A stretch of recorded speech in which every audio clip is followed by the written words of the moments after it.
Assalamualaikum warahmatullahi wabarakatuh. Perkenalkan, nama saya Gali Faris Avicenna. Saya kelas 3B. Di sini saya akan mereview materi hukum pidana lanjutan yang diajarkan oleh Profesor Dr. Hajah Heni Nuraini, SHMH, dan asisten dosen Bapak Dr. Muhammad Rendi Arid Hayandi, SHMH. Bab 2. Penyertaan. Dalneming. Istilah penyertaan disebut juga turut campur dalam peristiwa pidana, turut berbuat delik, turut serta, dalneming, complicity, participation, dan lain-lain. B. Pengaturan penyertaan. A. Secara umum buku 1 bab 5 KUHP pasal 55 sampai 62. B. Secara khusus. Secara tersebar dalam buku 2 KUHP, buku 3 KUHP, dan beberapa peraturan di luar KUHP atau tindak pidana khusus. C. Pengertian penyertaan. Penyertaan adalah apabila suatu tindakan pidana terlibat lebih dari satu orang atau beberapa orang melibatkan diri dalam satu tindak pidana. D. Bentuk-bentuk penyertaan. 1. Zits die het plegen yang melakukan, zits die het doen plegen yang menyuruh melakukan, yang turut serta melakukan, zits die het mede plegen yang membujuk atau menggerakkan, zits die het uitlokking, dan yang kelima, zits die het mede plechtigheid yang membantu melakukan.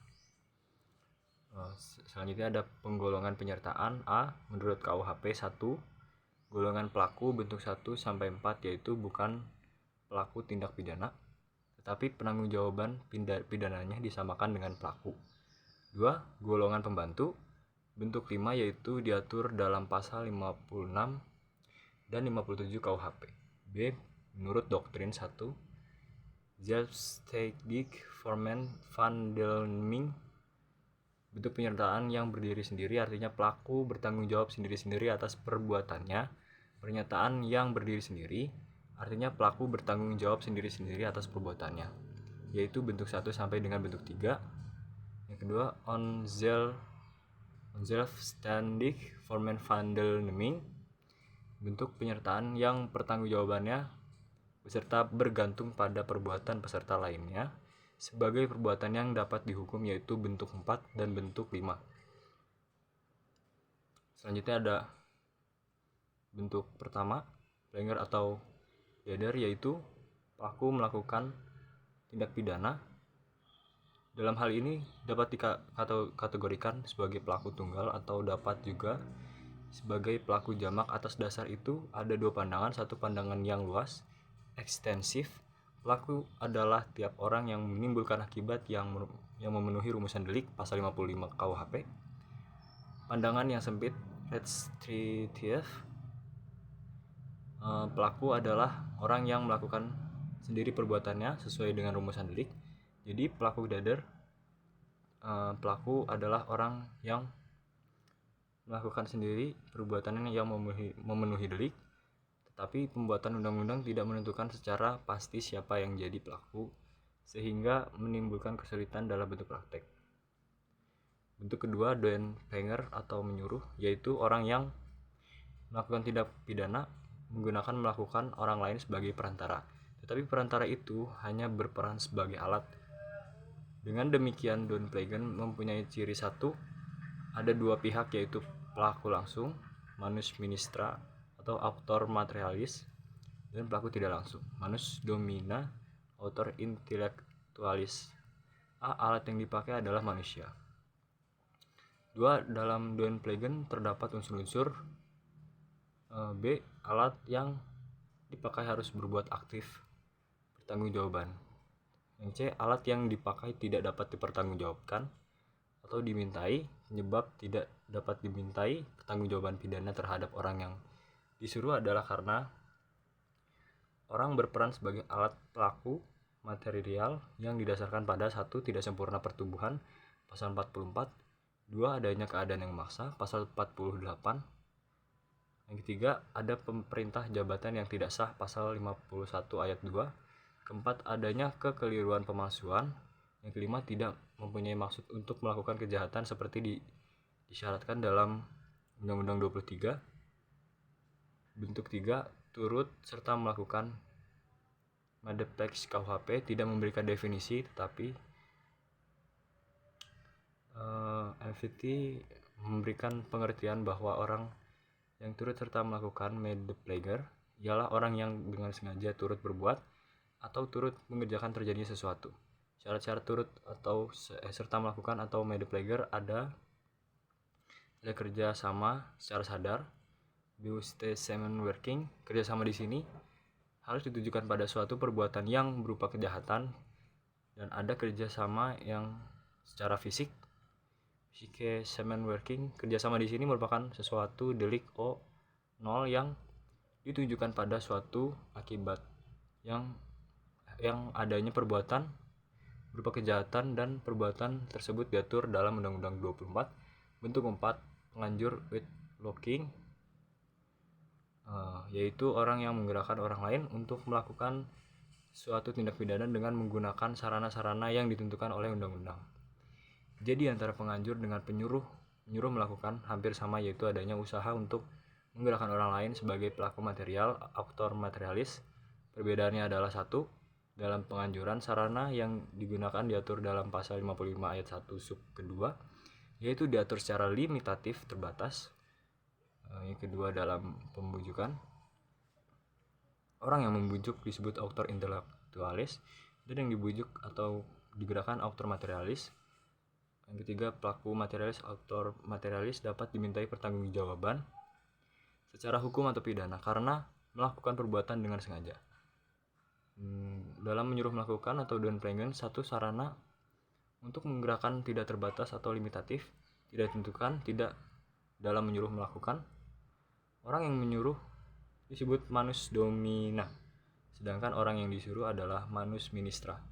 3. Pembuat material atau manus ministra tidak dapat dipertanggungjawabkan secara hukum, tidak dapat dipidana karena tidak mempunyai kehendak. Syarat-syarat pemidanaan bagi penganjur penggerak: 1. Adanya kesengajaan untuk menggerakkan orang lain untuk melakukan perbuatan yang dilarang. Yang kedua, menggerakkan menganjurkannya dengan daya upaya sarana-sarana dalam pasal 55 ayat 1 sub 2 dan 3. Pembuat material tersebut dapat dipertanggungjawabkan secara hukum, dapat dipidana. Maksud dari pasal 55 ayat 1 sub kedua adalah untuk yang pertama, untuk kepastian hukum, untuk pedoman bagi hakim dalam pembuktian terhadap pengaturan daya upaya secara limitatif. Ini ada kritik dari Heisenwicker Suringa yang mengatakan jika daya upaya tidak dibatasi, maka orang yang cerdik pandai dapat memiliki daya upaya lain di luar KUHP dan di luar yang diatur oleh pasal 55 ayat 1 sub kedua. Misalnya, ratap tangis, cerita-cerita keberhasilan. Adapun daya upaya yang berupa paksaan, ancaman, dan penyesatan dapat masuk ke dalam bentuk menyuruh dan menggerakkan.